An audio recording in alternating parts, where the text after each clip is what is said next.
how we think about stress impacts how we react to stress. If people are given even just a short tutorial about some of the negative consequences of stress on learning and performance and their physiology and their health, they experience a lot of negative consequences of stress when they're put into a stressful circumstance. Conversely, if people are taught about the performance-enhancing aspects of stress, then those people will experience performance enhancement when they are confronted with stress in a learning or other performance-type environment. Elevated heart rate, narrowing of visual focus, shifting of blood away from the periphery. All of these things are characteristic features of the stress response that we learn that, all of these mechanisms were put into us in order for us to get away from the saber-toothed tiger or the lion that's trying to eat us. Let's be fair. The stress response is there for a lot of reasons, not just because of saber-toothed tigers and lions. I mean, that's kind of a story that we make up. The stress response is inherent not just to us, but to other species as a way to mobilize us either away from things or toward things, right? We need to have somewhat of a stress response in order to engage in adaptive challenge. Yes, it's true that hundreds and thousands of years ago, those adaptive challenges probably involved hunting, but they probably involved social challenges as well. Do you think it was, easy for cavemen and women to engage socially and, kind of settle out their romantic interactions, et cetera? Do you think it was easy for them to raise children? No, of course not. The stress response is there for a variety of reasons, not just to get away from predators. The really exciting thing that's been discovered is that the stress response is neither good nor bad. The stress response depends on whether or not you believe the sensations that you're experiencing, elevated heart rate, narrowing of visual focus, etc., are serving to enhance your performance or diminish your performance. Now, I know a number of you are probably saying, wait, but stress doesn't feel good, right? And oftentimes we experience stress under conditions where we're trying to learn or get good at something or listen better or do something, and it actually is diminishing performance. It takes us away from the landmarks we want to hit. It takes us away from the grades we want to get. It takes us away from, quote unquote, showing up how we want to, right? No one wants to have the blotchy skin and the sweating and the quaking of voice when we're trying to do public speaking and things of that sort. No one wants any of that.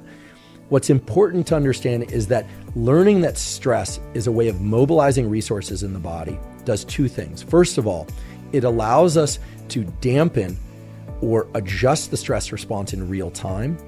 And it allows us to understand that stress response heightens our level of focus in a way that allows us to pay attention to the things that are going wrong in a way that allows us to make correction to those errors in the future. So again, what this means is that learning that stress can enhance performance by providing people true information about how stress can enhance performance, can increase performance even in the context of stuff that's not that hard, not that stressful. The key variable here is that our cognitive understanding about what stress does impacts whether or not our physiology goes down the direction of debilitating or enhancing effects of stress. This stress is enhancing mindset is very powerful because what it does is it shifts one's attention away from kind of somatic experience of, oh my goodness, my heart rate is elevated, I'm sweating, I'm quaking, I sound terrible, I feel terrible, I look terrible, etc., to a mode of allocating more of our thinking toward analyzing why things might be going wrong.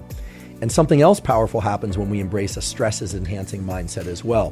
When we embrace a stress is enhancing mindset, it turns out that some of the very physiological processes that we call quote unquote stress shift. Stress is fantastic for us. When stress becomes terrible for us is when it starts to be chronically elevated, and especially when it starts to inhibit our ability to sleep well enough and long enough. You need cortisol. Believe me, you want cortisol, especially released early in the day and in response to acute stressors. What you don't want is for cortisol to stay elevated for long, long periods of time, and you especially don't want it to interfere with your sleep. When we embrace a stress is enhancing mindset, we are able to have shorter duration release of cortisol. We are also able to engage what's called increased stroke volume under conditions of stress. This gets a little bit technical, but the amount of blood that your heart can pump with each beat turns out to be a key metric of stress. When we are very stressed, even though we need to mobilize a lot of resources, somewhat paradoxically, our total stroke volume can actually be reduced, and we tend to shuttle blood and other resources towards the core of our body and towards major limbs and away from things like our brain and our periphery. So one of the key measures of how a stress response, quote unquote, is going is how much peripheral blood flow there is. And when we are more relaxed under conditions of stress, there tends to be more peripheral blood flow. When we are more anxious, more panicked under conditions of stress, peripheral blood flow is lower. And in a remarkable set of experiments, Ali Crum and colleagues have shown that when we are just taught that stress can be enhancing, and then we are placed into a stressful environment, either because we are imagining stress or we are experiencing real stress, and then our physiology is measured, what is observed is that the total amount of blood that the heart can pump with each beat is actually increased. Peripheral blood flow increases, and our ability to maintain cognition, to think clearly under conditions of stress, increases. And again, the only manipulation here is a tutorial about how stress can be enhancing, which is essentially what I'm telling you right now. In fact, for those of you that perhaps have heard stress reduces testosterone levels, stress reduces estrogen levels, etc., that's true. It is also true, by the way, that when you are informed about how stress can be enhancing of performance, it becomes anabolic. That's right. It actually can lead to deployment of androgens and estrogens, things that many, not all people, desire to have increased or certainly desire to not have diminished below their normal baseline. So there's a lot of false stories out there about stress. Not false because what you're hearing is wrong, because indeed, chronic stress, chronically elevated cortisol can reduce testosterone, reduce estrogen, diminish sleep, diminish immunity, etc. But it is also true that stress under conditions where one believes that stress can be enhancing, can be anabolic, it can be pro-testosterone, pro-estrogen, it can be pro-cortisol regulation in ways that allow you to focus your cognition, and so on and so forth. Now that's exciting, but I do realize that for some people, it might be sufficiently vague to make you wonder, well, how do I know if I'm getting the right response from stress or the wrong response? And the simple answer there is the more that you can learn about how stress can enhance performance, and the more that you place yourself into safe, I want to underscore it, safe yet stressful adaptive circumstances. So these are going to be circumstances where you stand to learn or grow in some positive way, not circumstances where you stand to hurt yourself or others, of course.